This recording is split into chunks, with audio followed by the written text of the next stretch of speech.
伫家下嘅方面度，大家有看到阿里山公路有动到嘅蔬菜变铁，一下含有太快6500人嘅居民困伫山度，汉江无水无天嘅东无里片，古属居民也建议就去到山卡去买发电机。一一部嘅就拄好喺阿里山做路查好杂嘅时期，比到每本辛苦中嘅查墙有乜嘅损失，古属就有居民以是发电机来自查，希望做得将损害公道清代。天天机器建军组查个项目嘛经传出来，因为了系查查嘅细节，阿里山上某天使用都减少损失，农民无关成本，用柴油发电做茶米。算讲有偌济油用做偌济尔。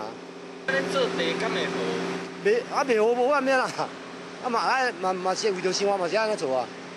因为天天10万人唔单止店家无法度营业，居民生活更加唔利便，所以当到居民总系透过亲朋好友嘅天数买发电机上来。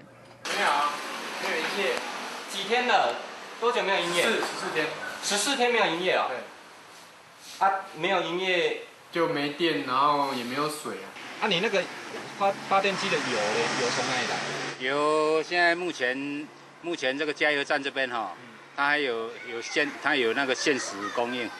目前阿里山灾区涉足地区是一间总油加油站，但是经过按多年，它存量已经唔大咧。目前旱天用途救灾同照明发电。本站现在限行动车辆、公务救灾、急难发电照明用，预估4至5天。因为居民提摆收款案救，对救灾还有透露抢修出发不慢，看到记者来是做一摆讲出来。迄个59个迄个就是，迄工程单位讲无法度做啦。啊，阮这是，阮含即个代表主席吼，叶秀元啦，甲联络即个阮这地方有一个叫做阿俊的，伊在叫伊关于过去抢修的啦。你看这么多天了啦，你甲看好薄，人抢通啊偌久？偌久才抢通啊？人就抢通啊！你即马你嘛政府，你甲即马阁无咋赶这路抢通。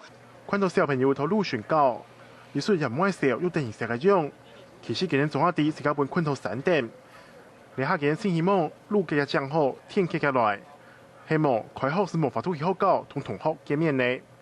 客家新聞李成龍，嘉義報道。